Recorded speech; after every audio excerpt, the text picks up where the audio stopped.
Good morning, everybody. This is Karen coming at you again on YouTube. Wanted to talk about a few things, obviously, as I do in every video. The first I'm going to breach on is Governor Cuomo, our wonderful governor of New York State, where we preside. He's now saying that the Trump administration brought the China virus worse off here in New York. How? When President Trump did everything in his power to help the state of New York with Governor Cuomo, the PPE equipment. Look at all the equipment that was sent here, and a lot of it disappeared somehow. God only knows how. Governor Cuomo has not really given the gratitude that should have been given to President Trump in relation to the president going above and beyond what was needed for this state. Look at the ship that was sent up here to be used for the China virus patients. Never used, never touched at all. Instead, let's send them to upstate New York. Real nice. More nursing home deaths. As we all know, a private investigation is going into Governor Cuomo behind those deaths. The other thing is, Governor Cuomo is now saying that New York State is broke. Why are we broke? Why? Where did the money go that was sent here by the Trump administration? Governor Cuomo is such a jackass, it's not even funny. I don't think he knows his head from his ass, to be literal. People like Governor Cuomo, and I don't get why. He has done nothing but bring the state to despair and chaos and violence and drama. Look at New York City. Everybody knows the riots going on in New York City. De Blasio, the wonderful mayor they have, will not allow the National Guard to come in and get rid of the violence. Stop it. But that's okay. Rumors I've been hearing are wonderful. Sir Giuliani, as I like to say, may be running for mayor again in New York City in 2021. I hope he does. But really, I would love Giuliani to run for governor of New York State. Governor. Or Donald Trump Jr. or Ivanka. Somebody that will take a hold of the state and make it right again. That's first and foremost. But Sir Giuliani, do what you got to do, because I think you're wonderful and you did so much for New York City when you were mayor. We need to see that again. Second thing I want to talk about is this mail-in voting. I want to give an example. Nothing against people who work for the post office at all. Not in any manner. They work very hard, long hours. They do a hell of a job. But mail-in voting is going to make mistakes. A lot of mistakes. Millions of ballots will be false. They won't get sent in on time. They'll get lost. Something is going to happen. For instance, an example the other day, and it wasn't our delivery person's fault. It just happened. A package that was supposed to be sent to our house wasn't sent here. They didn't mean to do it on purpose, obviously. We know that. We're human. Everybody makes mistakes. But do you want those kind of mistakes for the election? I wouldn't want those mistakes, and I don't want those mistakes. If you can't vote in person, understandable. If you have disabilities, an elderly person that can't do it, that I respect 100%. But if you can get up and go, walk to the store, or go to the church, or whatever may have you, go to your neighbors for a cookout, then you can get up and you can go vote in person. Unless you want your dog's vote to go in, which our dogs are Trump fans, but what I'm saying is it's ridiculous. And the only reason the Democrats want this mail-in voting is because they know that Biden will not win without mail-in voting. No chance. I would hope not. Biden can't even drive correctly, probably. He probably doesn't even know if his right foot goes on the gas or his left foot goes on the gas. But yet, Camilla will end up being the president if Biden gets in, because Biden won't be able to handle it. The debates that are coming up between Trump and Biden probably be canceled. Why? Oh, that's right, because Biden won't be able to handle it. Trump will knock him down. He'll Trump him down. We all know that. Do you think the media goes into these news conferences, press conferences, and rallies asking President Trump questions that he's already aware of? No. He gets them right on the spot, and he answers correctly, and he answers with dignity, with respect, and with power. Biden can't. Oh, wait. Bring the camera in a little bit. I can't see what I'm supposed to say.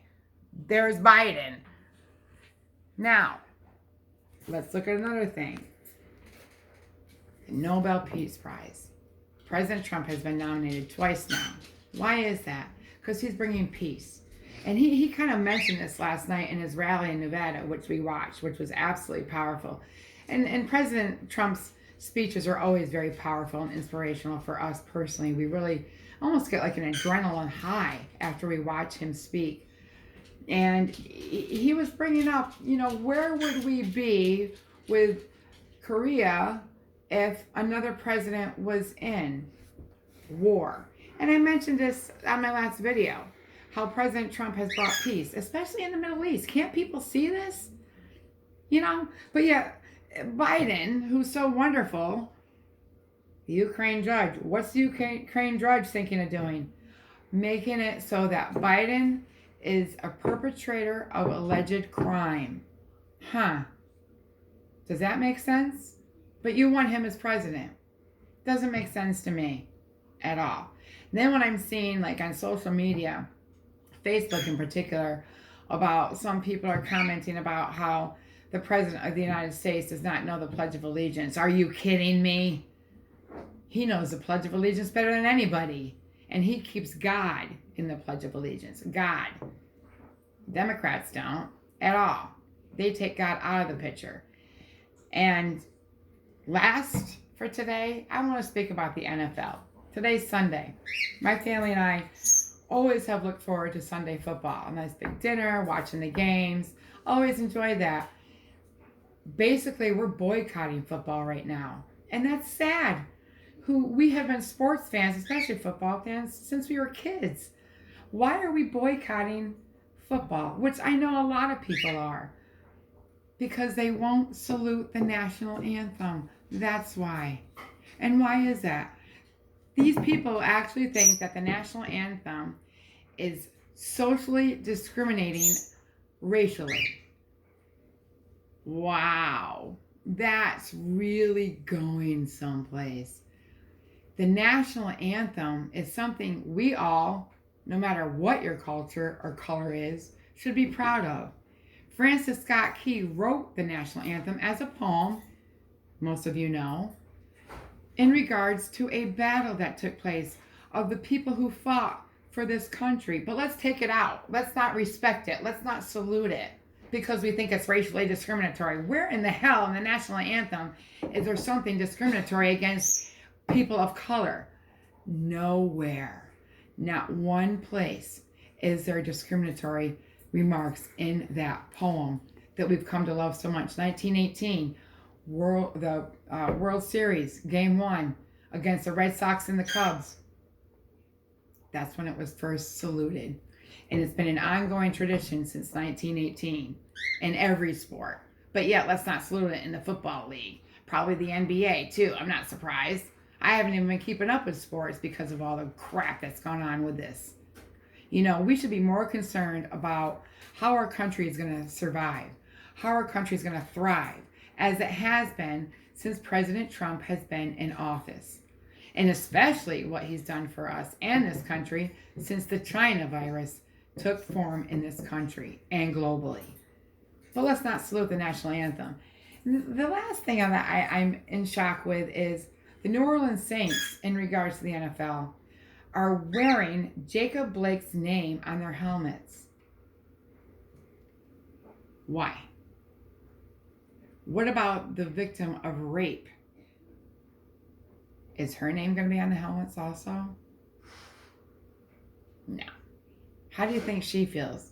Are you people thinking about the victims? You're not. I said before, he shouldn't have been shot so many times. No doubt. But what you're saying is it's okay to go and rape somebody. It's okay to go and sexually assault somebody. It's okay for domestic violence. It's okay to endanger children. Wow. That is sad. So sad. If we look at the big picture, and I will say time and again, not 1 ounce of discrimination is in my body. I wasn't raised that way. But this is being taken way too far, way too far.